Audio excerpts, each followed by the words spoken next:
Welcome to political మామా. మూతపడిన CCI factory అంశాన్ని BRS ఇప్పుడెందుకు తలకెత్తుకుంది? కాంగ్రెస్ వైఖరి ఢిల్లీలో ఓ నీతి, గల్లీలో ఓ నీతి అన్నట్లుగా సాగుతోందా? వల్లభనేని వంశీలో సడన్ గా వచ్చిన మార్పు వెనుక కారణం ఏంటి? కూటమి ప్రభుత్వానికి కునుకు లేకుండా చేయడానికి వైసీపీ యాక్షన్ ప్లాన్ సిద్ధం చేసిందా? ఇలాంటి కథనాలతో ఇవాల్టి పొలిటికల్ మామా మీ ముందుకు వచ్చింది.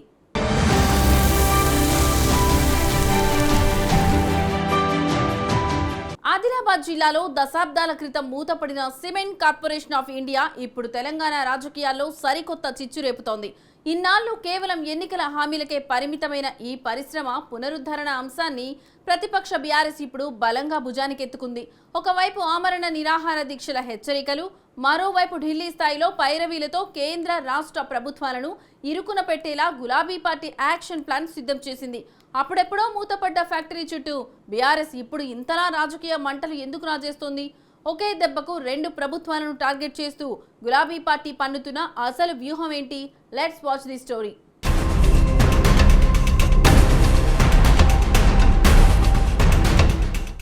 ఉమ్మడి ఆదిలాబాద్ జిల్లాలో ఒకప్పుడు వేలాది మందికి ప్రత్యక్షంగా పరోక్షంగా ఉపాధి కల్పించిన cement corporation of India factory ఇప్పుడు శిథిలావస్థకు చేరుకుంది. లాభాల బాటలో నడిచిన ఈ పరిశ్రమను నష్టాల సాకుతో కేంద్ర ప్రభుత్వం ఏళ్ల క్రితమే మూసివేసింది. దీంతో యంత్రాలన్నీ తుప్పుపట్టి నిరుపయోగంగా మారగా భారీ భవనాలు ఏ క్షణమైనా కూలిపోయే స్థితికి చేరుకున్నాయి. ఈ నేపథ్యంలో కేంద్రంలోని బీజేపీ ప్రభుత్వం ఈ ఫ్యాక్టరీని పూర్తిగా తొలగించి తుక్కు కింద అమ్మేందుకు టెండర్లు పిలిచింది. మొన్నటి వేసవి నుంచే ఫ్యాక్టరీ తొలగింపు ప్రక్రియ అత్యంత వేగంగా కొనసాగుతోంది. దశాబ్దాల చరిత్ర ఉన్న భవనాలను ఒక్కొక్కటిగా నేలమట్టం చేస్తూ అందులోని కోట్ల రూపాయల విలువైన ఇనుప సామాగ్రిని, యంత్రాలను బయటకు తరలిస్తున్నారు. ఒకప్పుడు కార్మికుల నినాదాలతో మార్మోగిన ఫ్యాక్టరీ ప్రాంగణం ఇప్పుడు డిస్మాంటిల్ పనులతో మోగుతూ ఉండడం స్థానికులను తీవ్ర ఆవేదనకు గురిచేస్తోంది.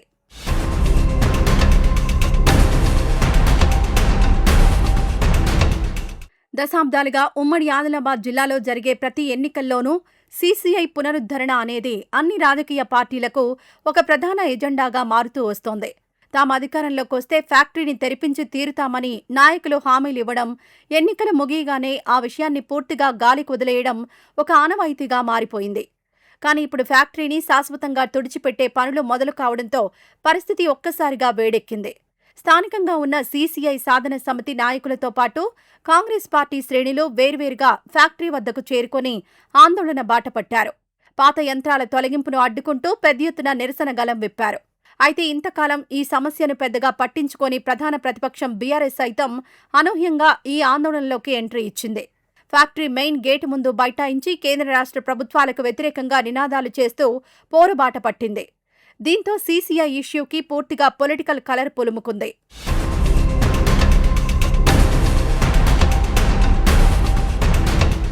స్థానిక నిరసనలకు పరిమితం కాకుండా సీసీఐ పునరుద్ధరణ అంశాన్ని బీఆర్ఎస్ ఏకంగా ఢిల్లీ స్థాయికి తీసుకువెళ్లింది.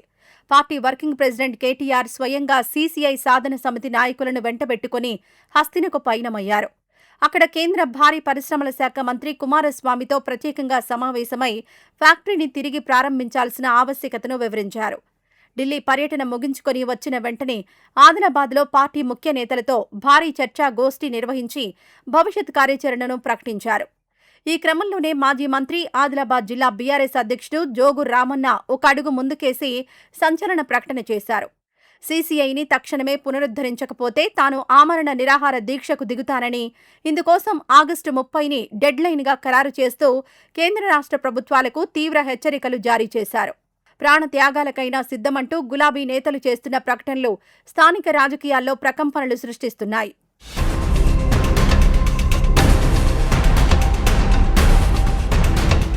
కేంద్రంపై ఒత్తిడి పెంచుతూనే రాష్ట్రంలో అధికారంలో ఉన్న కాంగ్రెస్ సర్కార్ను ఇరకాటంలో నెట్టేలా బీఆర్ఎస్ మరో వ్యూహానికి పదును పెట్టింది. సీసీఐ ఫ్యాక్టరీ వ్యవహారంపై బీఆర్ఎస్ వర్కింగ్ ప్రెసిడెంట్ కేటీఆర్ నేరుగా రాష్ట్ర ముఖ్యమంత్రికి ఒక బహిరంగ లేఖ రాశారు. సీసీఐ పూర్తిగా కేంద్ర ప్రభుత్వ పరిధిలో ఉన్నప్పటికీ పబ్లిక్ ప్రైవేట్ పార్ట్నర్షిప్ విధానంలో దానిని పునరుద్ధరించాలని, కేంద్రంపై ఒత్తిడి తేవాలని కోరారు. ఒకవేళ ఫ్యాక్టరీని నడిపించేందుకు కేంద్రం ముందుకు రాకపోతే రాష్ట్ర ప్రభుత్వమే బాధ్యత తీసుకుని దానిని స్వాధీనం చేసుకోవాలని డిమాండ్ చేశారు. రాష్ట్ర ప్రభుత్వం కేవలం 250 కోట్ల రూపాయల నిధులను వెచ్చిస్తే ఫ్యాక్టరీని సులభంగా ఆధునీకరించి పునరుద్ధరించవచ్చని కేటీఆర్ తన లేఖలో స్పష్టమైన లెక్కలు చూపారు. తద్వారా ఆ ప్రాంతంలోని వేలాది మంది నిరుద్యోగ యువతకు ప్రత్యక్షంగా ఉపాధి అవకాశాలు లభిస్తాయనే బలమైన వాదనను బీఆర్ఎస్ తెరపైకి తెచ్చింది. ఇది రాష్ట్ర ప్రభుత్వాన్ని తీవ్ర ఆత్మరక్షణలో పడేసే ఎత్తుగడగా రాజకీయ పండితులు విశ్లేషిస్తున్నారు.